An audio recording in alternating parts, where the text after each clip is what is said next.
아버지, 저희를 긍휼히 여기시리라 믿습니다.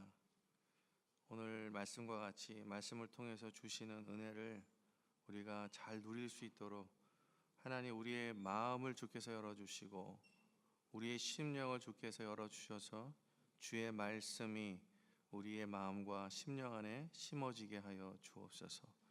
그래서 하나님, 오늘 이 낳을 때부터 맹인된 이 한 사람을 위해 하나님의 일을 행하시는 이 예수 그리스도의 깊은 사랑과 은혜를 깨달아서 우리의 삶이 주님 앞에 참으로 기뻐하는 삶, 믿음의 삶을 다 살아가고 드리는 우리들이 다 될 수 있도록 인도해 주시옵소서. 감사하며 예수님의 이름으로 기도하옵나이다. 아멘. 여러분, 오늘 말씀, 방금 읽었던 말씀은요, 특별히 요한복음에서 나오는 특별한 말씀들이에요. 요한복음에만 기록되어 있는 말씀입니다. 다른 세 개의 복음서에는 이 사건이 기록되어 있지 않아요. 그래서 이것을 요한은 특별히 요한복음을 통해서 7번의 기적이 표적을 통한 기적의 말씀들이 나오는데 그 6번째의 표적의 이야기입니다. 그것은 뭐냐면 날 때부터 맹인된 사람을 예수님께서 눈을 뜨게 하는 사건이에요. 어떤 면에서 보면은 이 사건을 돌아볼 때 예수님의 그렇게 많은 이적들, 그 행하신 것들을 볼 때 그냥 맹인 한 사람 이렇게 눈을 뜨게 하는 것은 사실 아무것도 아니죠. 예수님의 입장에서는 그렇다는 거예요. 그런데 요한은 이 낳을 때부터 맹인된 사람의 이 기적을 아주 특별한 시선으로 그리고 특별한 이해함으로 이것을 기록하게 되는 것입니다. 그래서 요한복음에만 이 부분이 기록되어 있어요. 오늘 보면서 보니까 맹인이 등장하는데 이 맹인의 특징은 나면서부터 맹인된 사람이다 이렇게 표현하고 있어요. 나면서부터 맹인된 사람이다. 우리 같이 한번 보면은요, 나면서부터 맹인된 사람이다. 1절 보니까 2절 보니까 이렇게 1절 보니까 예수께서 길을 가실 때에 날 때부터 맹인된 사람을 보신지라 이렇게 표현하고 있어요. 날 때부터 맹인된 사람을 예수님이 보세요. 그런데 재밌는 건 같이 옆에 있던 제자들이 그 낳을 때부터 맹인된 그 사람을 보면서 재밌는 질문을 하기 시작하는 거예요. 그것은 무엇이었냐? 우리 한번 같이 큰 소리로 읽도록 하겠습니다. 읽습니다. 라피어, 이 사람이 맹인으로 난 것이 누구의 죄로 인함이니까? 자기이니까? 그의 부모이니까? 아니, 갑자기 이 날 때부터 맹인된 사람을 보고 있는데 이 제자들은 이게 누구의 죄입니까? 라는 것으로 시작하는 거예요. 이상하죠? 오히려 마음속에 참 불쌍하다, 저 삶이 얼마나 힘들까, 이러면서 동정스러운 마음과 그러한 연민의 마음들이 더 있어야 될 것 같은데 제자들의 태도는 달라요. 제자들은요, 아니 저렇게 맹인된 게 누구의 죄입니까? 본인의 죄입니까? 아니면 부모의 죄입니까? 이렇게 물어요. 참 이상하죠? 그런데 우리가 사실 유대인들의 이 사회의 구조를 보면 이 질문이 너무나도 일반적인 질문이 되는 것입니다. 왜냐하면 여러분, 대부분 환자들, 특별히 병든 자들이요, 예를 들면 안진뱅이나 아니면 이렇게 나병이죠, 그렇죠? 나병 같은 거, 혈류병 여인도 나오지만은 그러한 병들을 유대인들이 병자를 봤을 때 유대인들의 생각은 뭐냐면 둘 중에 하나예요. 그 병든 자를 봤을 때, 특별히 남들에게 나서기 힘든 병들의 이 모습 속에서는 어떠한 유대인들이 마음을 가지냐면 저거는 분명히 죄로부터 기인된 것이다 라는 생각이 일반적인 생각이었어요.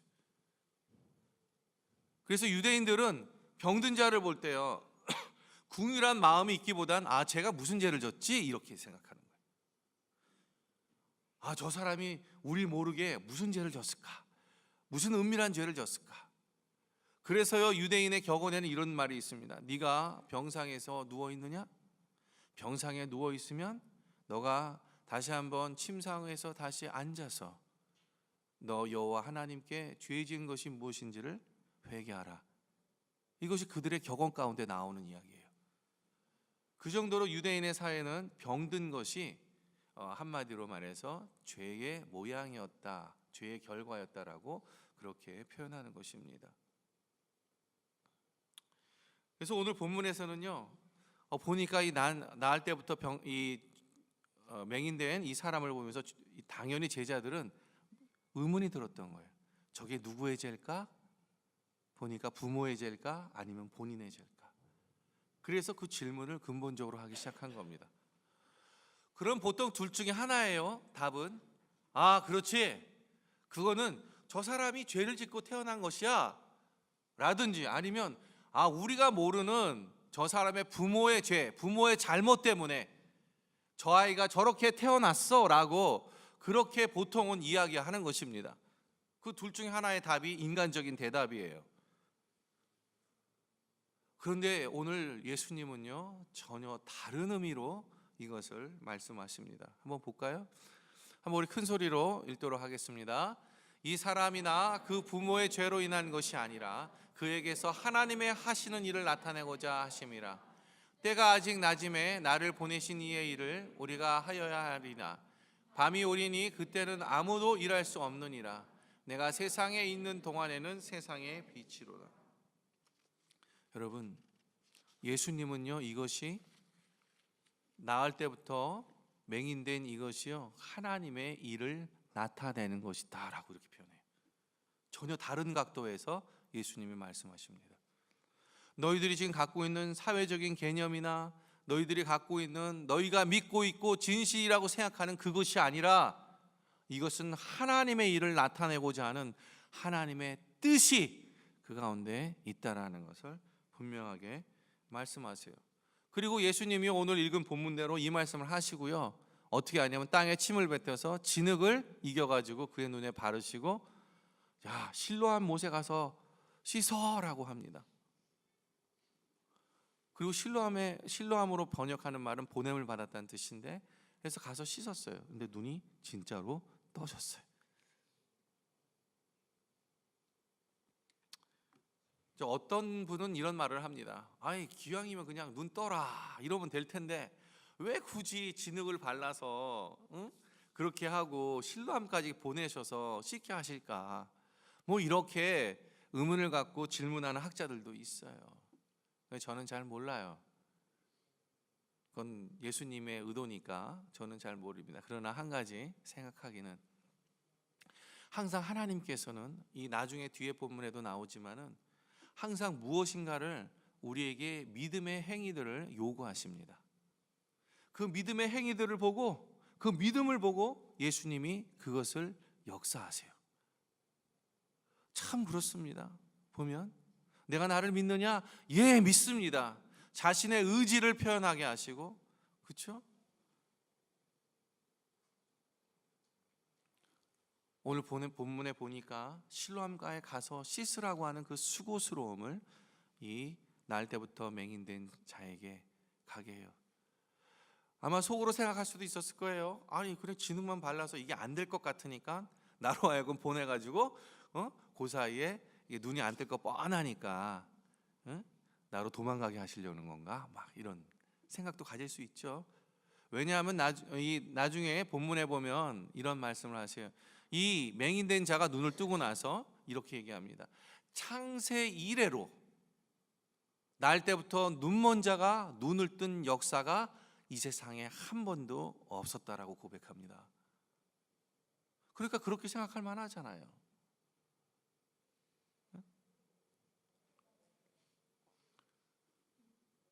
그렇게 했으면 이 역사가 일어나지 않았겠죠. 근데 웬일인지 모르겠지만 이 날 때부터 눈먼 장님은 이 진흙을 묻히고 실로암가를 찾아갑니다. 그리고 실로암가에 가서 씻었어요. 그런데 진짜 예수님의 말씀처럼 눈이 뜹니다.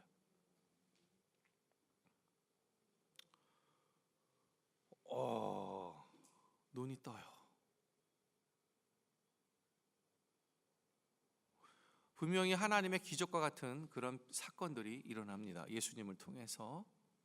그런데 이 당사자도 굉장히 놀랐겠죠.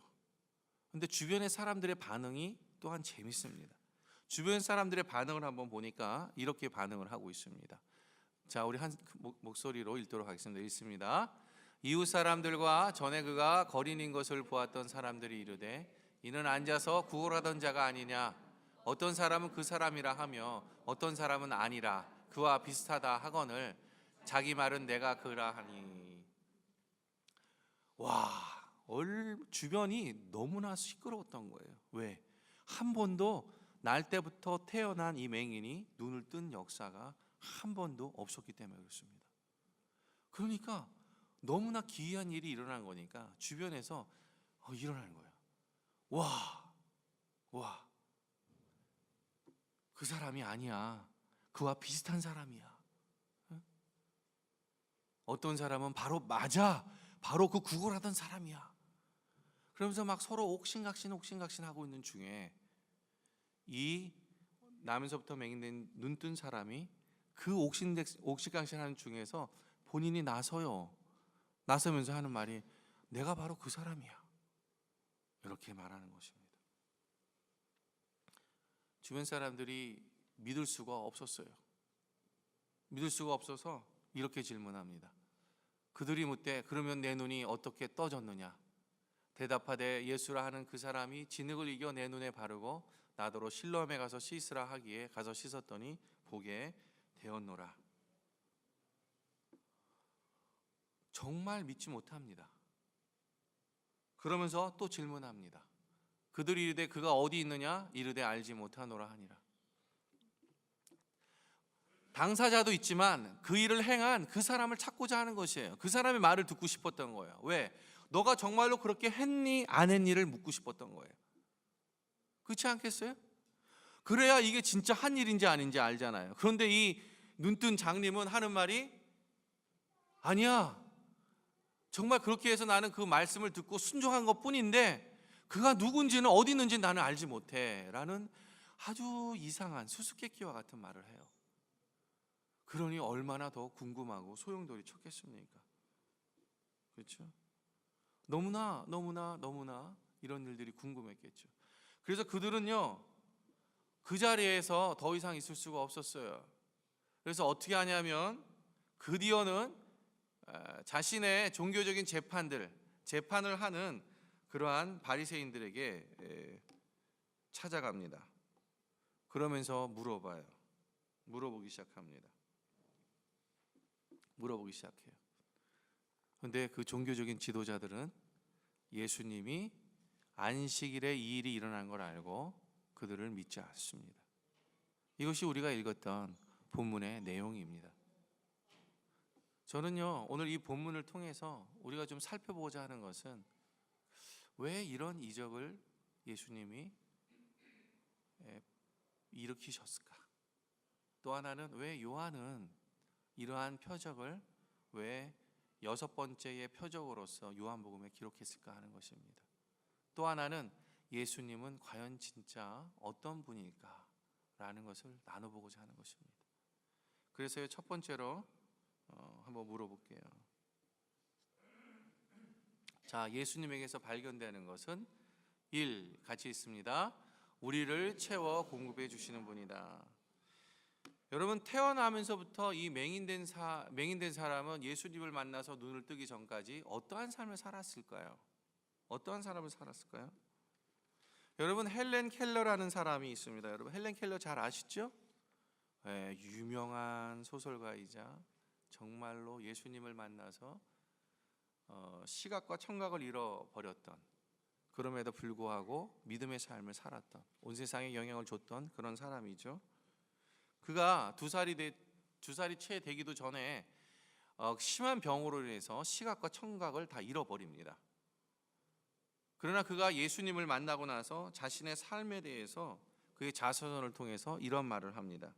시간이 지나면서 나는 이 상태가 듣지 못하고 보지 못하는 상태요 익숙해졌고 그런 상태에서 사는 것이 이상한 것이라고 전혀 생각조차 하지 않고 있었다. 그런데 어느 날 그분이 나에게 오셔서 나를 해방시켜 주신 것이다.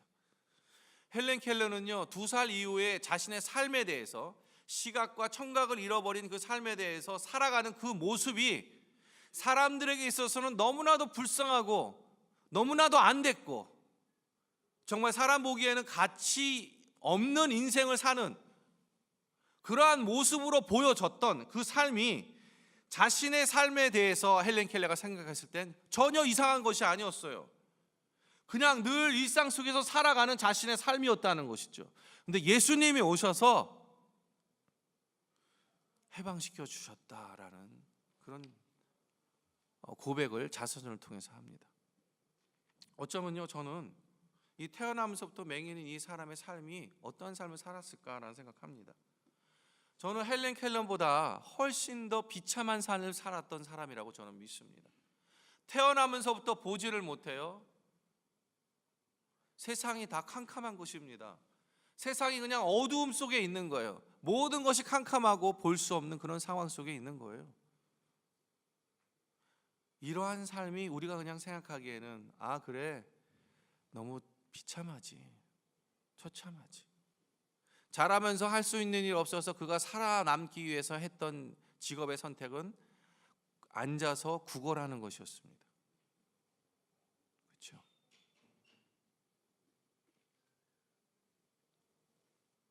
일평생 길거리에서 구걸하면서 사는 그런 삶, 이것이 그에게 있어서는 삶의 전부였던 것입니다. 바로 이런 사람에게 예수님이 찾아오신 것이에요. 예수님이 찾아오셨어요. 그리고 예수님이 주도권을 가지고 이 사람에게, 그 사람에게 가장 필요한 것을 일으키십니다. 맹인으로서 이 세상을 살아가는 데 있어서 가장 중요한 것이 무엇입니까? 그것은 눈을 뜨는 것입니다. 아마 이 맹인조차도 상상하지 못했던 것이겠죠. 그에게 가장 절실하게 필요했던 것이 무엇이냐? 눈을 뜨는 것입니다. 맹인의 입장에서 보면 이것만큼 소망스러운 건 없고, 이것만큼 자신에게 있어서 기적처럼 일어날 일은 없었겠죠. 존재하지 않았겠죠. 그렇지 않겠습니까? 맹인이 눈을 뜬다는 것은 그 자체가 자유함이고, 그 자체가 자신에게 있어서 가장 중요한 것들을 채우는, 필요를 채우는 것들 아니었겠습니까?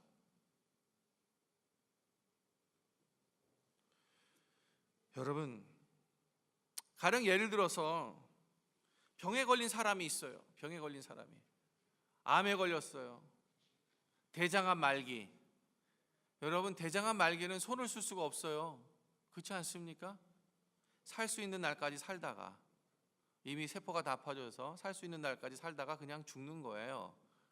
그렇죠? 근데 이 대장암 말기에 있는 사람에게 가장 큰 소원이 무엇이겠습니까?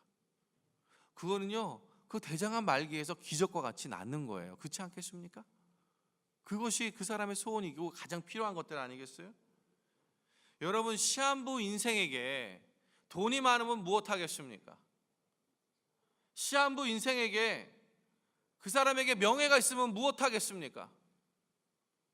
시한부 인생에게 자신이 가지고 있는 그러한 직업이 소중하고, 그리고 자신이 갖고 있는 권세가 무슨 의미가 있겠어요? 곁에 있는 가족들조차도 어찌할 수 없는 그 시한부 인생에게 과연 소중한 것이 무엇이 있겠습니까? 생명 아니겠습니까? 그 병에서 기적과 같이 낫는 거 아니겠습니까?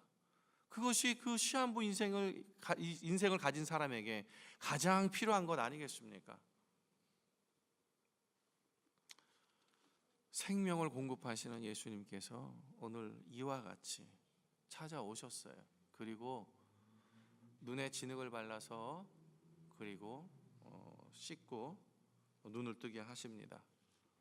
이 장면까지 보면 이 장님에게 진정한 필요를 채우시는 것 같아요. 진정한 필요를, 가장 필요하다고 생각했던 그것을 채우시는 주님을 보게 됩니다. 그런 면에서 봤을 때 우리의 진정한 필요, 현실적인 진정한 필요를 채우시는 분은 분명합니다. 그렇죠? 우리 옆 사람에게 한번 이렇게 인사 나눴으면 좋겠습니다. 하나님은, 예수님은 우리의 필요를 채우시는 분입니다. 한번 같이 나눠주세요.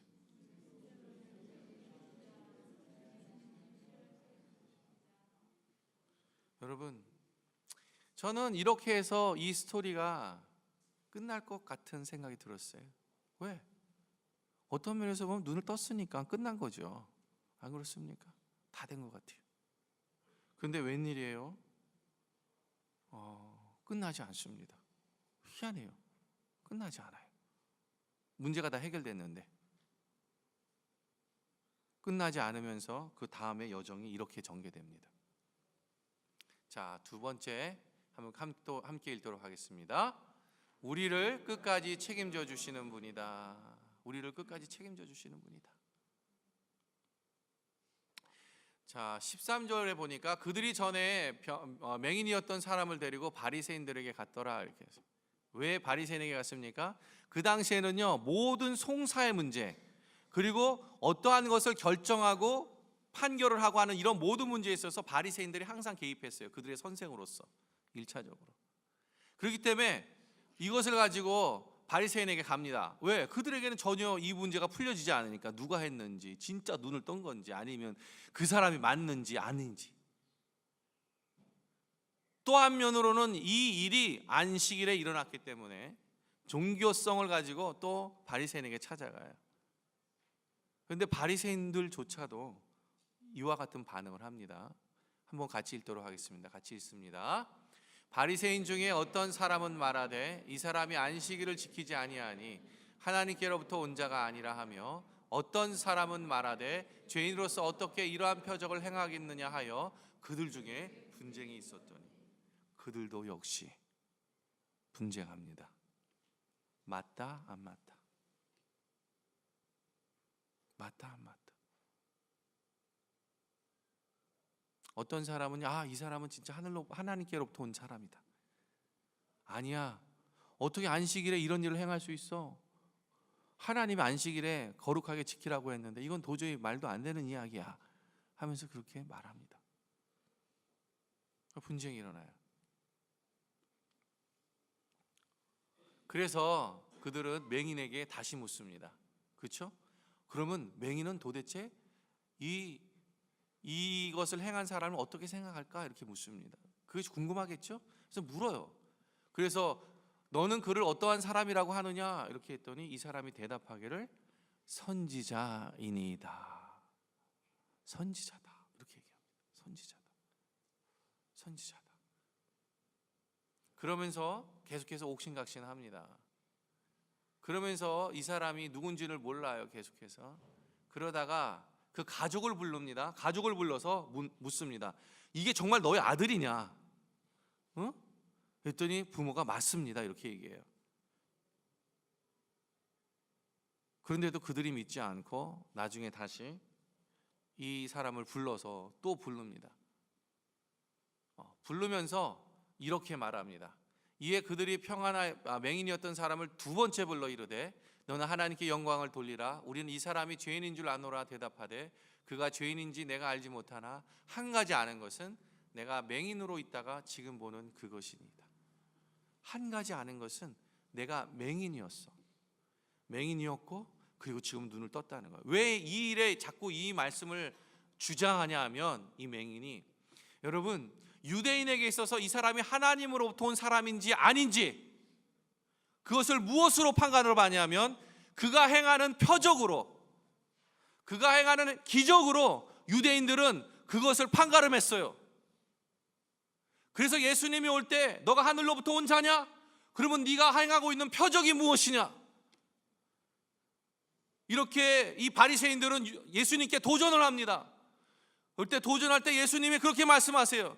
내가 너희들에게 표적 줄 것은 아무것도 없다. 단지 물고기 뱃속에서 3일 밤 있었던 요나의 표적 외에는 내가 너에게 줄 것이 아무것도 없다라고 말합니다.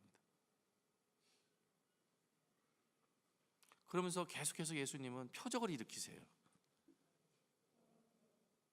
유대인들의 이 일반적인 생각 속에는 이와 같이 이러한 기적이 일어났다는 자체가 그가 하나님께로부터 온 선지자라는 사실을 계속해서 주장하고 있는 겁니다.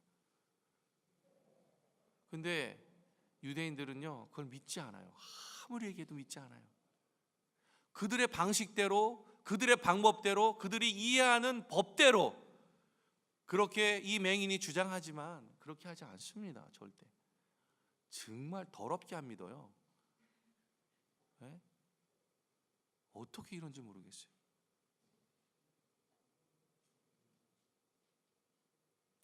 사람은 잘 변하지 않습니다. 그렇게들 얘기해요. 사람은 잘 변하지 않는 것 같다. 지난주에 한 20년, 30년? 30년 좀 넘게 30년 좀 넘게 이렇게 소식을 잘 몰랐다가 통화를 한 그러한 분이 계세요. 캐나다에 계세요. 캐나다 몽튼이라는 곳에서 지금 교회에서 담임으로 계시는데 이미 정년퇴직이 지나셨어요. 제가 광천교회를 다녔어요. 어렸을 때 합동축의 장로교인데 거기를 다녔을 때 그때에 저희 그 고등부 또 대학부의 전도사님이셨어요. 그런데 우연히 웹사이트를 보고 작년에 제가 이메일을 띄웠는데 글쎄 세상에 지난주 토요일 날 보시고 그리고 연락을 하신 거예요. 그러면서 너무 깜짝 놀라시는 거예요. 아니 네가 어떻게 너가 목사가 됐어? 막 이러면서 놀라시더라고요. 제가 보기에 목사가 되는 모양은 아니었던 모양이에요. 아마 제가 보기에. 예? 예, 그래서 반갑게 해서 연락을 하셨더라고요. 그래서 제가 연락을 드렸어요. 카톡으로 통화하는 중에 여러 말씀을 하시다가 한 40년 넘게 목회를 하셨잖아요. 그러면서 하시는 말씀이 뭐냐면 사람들은 잘 변하지 않는 것 같아 그러시더라고요. 그 말이 왜 제 가슴을 그렇게 쿵 울리는지 모르겠어요. 가슴이 쿵 떨어지더라고요. 사람은 잘 변하는 것 같지 않아. 40년 목회하신 분인데. 제가 제 자신을 돌아봅니다. 보니까 나도 잘 변하지 않더라고요. 그러면서 하시는 말씀이 뭐냐면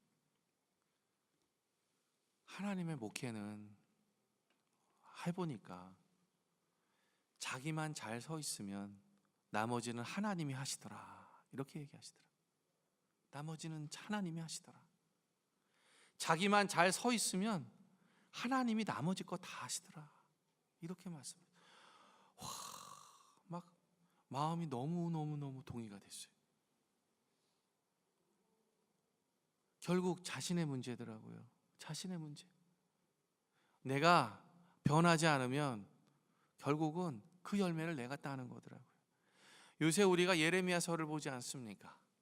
예레미야서를 보면 볼수록 하나님은 끝까지 정말 하나님을 저버리고 하나님 앞에 배은망덕하고 거기에 심지어는 배반하고 끝까지 도망가고 하나님 만나는 것조차 싫어하고 거부하는 이 이스라엘 민족을 향해서 끝까지 예레미야를 통해서 하나님의 이 말씀 계속해서 던지시는 거 보면서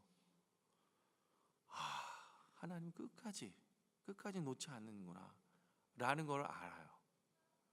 근데 너무나도 변하지 않는 이 이스라엘 민족을 향해서 끝까지 놓지 않으시는 그 하나님 발견하게 됩니다. 우리는 놓을 것 같은데 그 정도 되면 우리 선배 목사님처럼 사람들이 잘 변하지 않더라.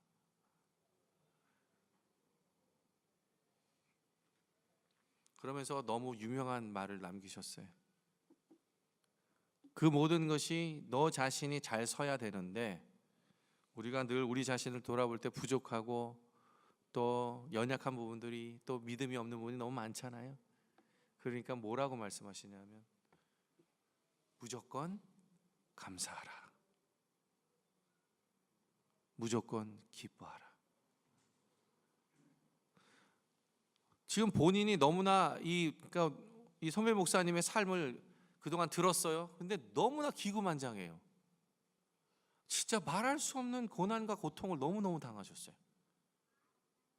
정말 하나님 앞에서 하나님 도대체 왜 이러십니까? 내가 정말 평생 하나님 섬기고 성도를 섬기면서 살아왔는데 하나님 어떻게 제가 이렇게까지 저에게 하실 수 있습니까? 라고 그렇게 정말 하나님 앞에서 엎드려서 기도하면서 따질 수 있다고 생각을 하는데 저는 따졌죠. 그래서 우리 선배 목사님도 어느 날 너무나 억울하다고 생각하고 하나님 앞에 무릎 꿇고 나가서 그 말을 하나님 앞에 던지려고 하는 그 순간에 하나님이 탁 마음속에 하시는 말씀이 뭐였냐? 죄송합니다. 그대로 상처나 너 무조건 감사해라. 그 말씀을 주시더라는 거예요.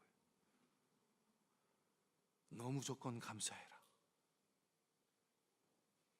그래서 목사님이 저에게 하시는 말씀은 깨갱했대요. 깨갱했대요. 주님이 말씀하니까 영문도 모르고 그때는요 교회에서 쫓겨나고 다 그런 상태에서 가족과도 헤어지고 또 비자가 잘못돼서 미국에서 담임 목사님으로 계시다가 그 누구지? 트럼프 때문에 들어가지도 못하고 캐나다에서 머물러 있던 그런 시기예요. 그래 얼마나 기구만장해요. 그런데 무조건 감사하라고 그렇게 얘기하는 거예요. 하나님이. 그런데 주의 종이는 어떻게 해요? 하나님 그렇게 말씀하시니까. 그래서 영문도 모르고 억지로 감사합니다 했대요. 감사합니다. 감사합니다. 감사합니다. 그런데 이제 계속해서 감사하기로 결정하고 그리고 기뻐하기로 결정하고 그렇게 나아가는데 그러면서 이제 또 갑자기 그렇게 됐으니까 살아야 되잖아요. 살기 위해서 우버 택시도 하면서 그렇게 살고 있는데 어느 날 아는 지인으로부터 그 교회 아는 지인의 교회로부터 연락이 와서 지금 담임 목사님 초빙하고 있는데 우리가 목사님 초빙하고 싶습니다. 그래서 그 교회에 담임 목사님으로 가시게 됐대요. 그리고 나서 한 2년이 넘었다고 그렇게 말씀하시는. 그제서야 말씀하시는 게 왜 하나님께서 무조건 감사라고 했는지, 왜 그렇게 결정하라고 했는지를 이해하겠더라는 겁니다. 성도 여러분, 우리는 어떤 면에서 이 장님과 같이 그냥 우리의 모든 것들이 채워졌기 때문에 거기로 그냥 끝날 수 있어요. 끝날 수 있어요. 우리가 필요한 돈, 우리가 필요한 어떠한 위치, 우리가 필요한 어떤 명예, 우리가 생각하는 그것만큼 다 채워지고 벌고 살 수 있어요. 또 하나님 그거를 때로 채워 주십니다. 그런데 그것으로 끝나면 오늘 맹인이 이 바리새인 앞에서 고백했던 것처럼 예수님은 그냥 이 세상에 왔다 갔던 그냥 존재했다가 갔던 선지자일 수밖에 없는 거예요. 그냥 위대하신 인물이에요. 그걸로 끝나는 인생이에요. 모든 것을 끝까지 책임지시는 예수님에 대해서 만나지 않습니다. 무엇을 끝까지 책임지십니까?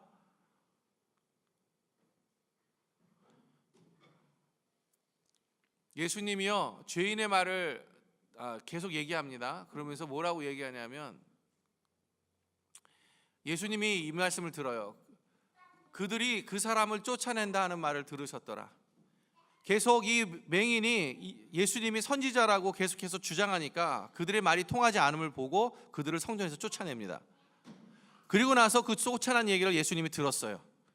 듣고 나서 예수님이 그 사람을 찾아갑니다. 그리고 이와 같이 말씀하세요. 보세요. 같이 함께 읽습니다. 그를 만나사 이르시되 내가 인자를 믿느냐 대답하여 이르되 주여 그가 누구사오니까 내가 믿고자 하나이다. 예수께서 이르시되 내가 그를 보았거니와 지금 너와 말하는 자가 그이니라. 이르되 주여 내가 믿나이다 하고 절하는지라. 예수님은요 성전에서 쫓겨났던 이 눈뜬 자를 다시 만나셔서 예수님이 누구이신지를 드러내세요. 그리고 그가 주여라는 말 고백하게 합니다. 주님, my savior, 내가 믿습니다.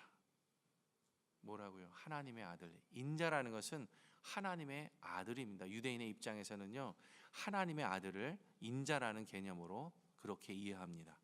물론 여러 가지 의미가 있지만은 가장 중요한 핵심입니다.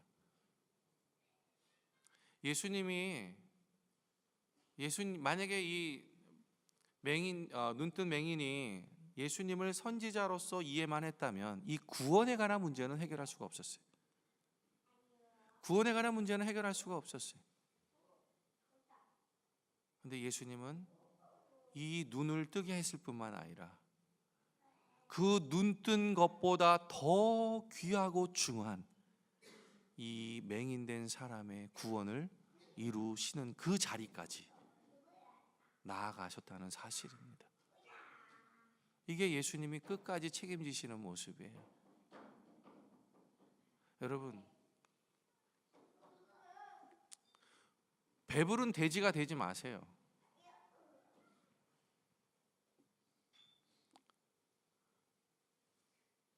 배고프더라도 예수님을 주님으로 만나는 하나님의 자녀 되시기를 주님으로 축복합니다.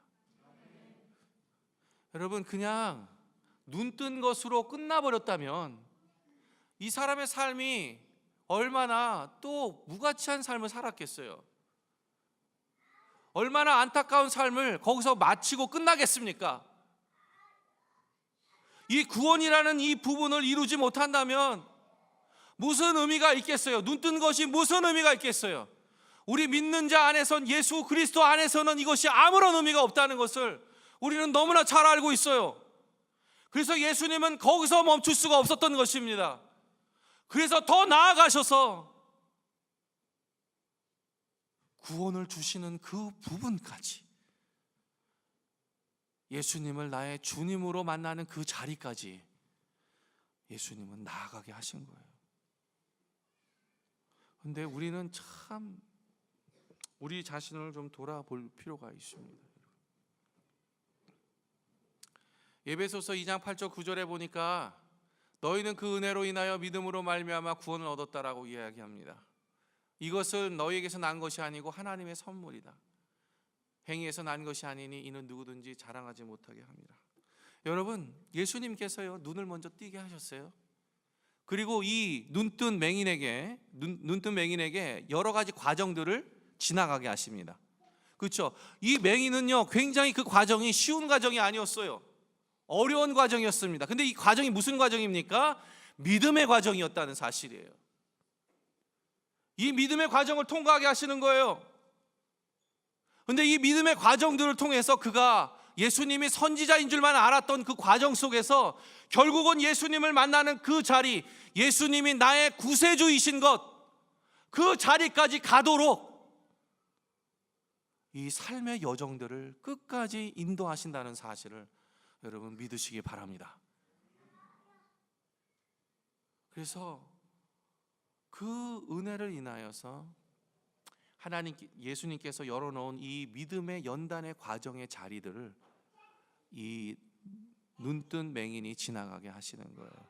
여기엔 무엇이 필요합니까? 믿음이 필요한 것입니다. 맹인의 믿음이 필요한 것이에요. 예수님이 위대한 선지자라는 이 믿음들, 그리고 그가 나의 구원자 되신다라는 것, 그렇죠?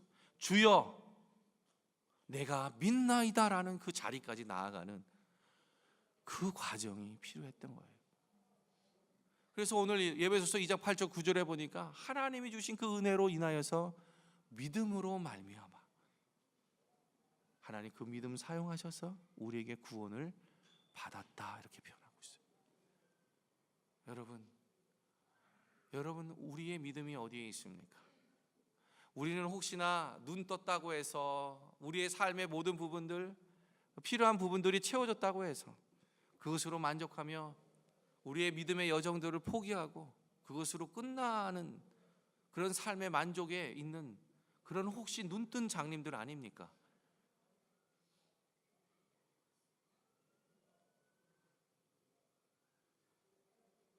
사랑하는 성도 여러분, 주여, 내가 믿습니다. 주님이 나의 삶의 주님이신 줄을 믿습니다. 나의 삶의 주인이신 줄을 믿습니다. 나의 삶이 주님이신 줄 믿고 그 삶을 드리며 또 의지하며 그분이 인도하시는 대로 순종하며 믿음의 삶을 살아가는 그런 삶을 살고 계십니까? 아니면 현재가 너무나 좋아서 그 자리에 그냥 좋다고 머물고 그 자리가 끝인 줄 알고 살아가는 우리들은 아닙니까? 사랑하는 성도 여러분, 소망하기는 예수 그리스도가 우리의 주님 되신 그 자리 날마다 드리고 확인하면서 주님이 우리의 주님 되신 그 삶 믿음으로 함께 살아가는 모든 분들이 되기를 주님의 이름으로 축복합니다. 함께 기도하겠습니다.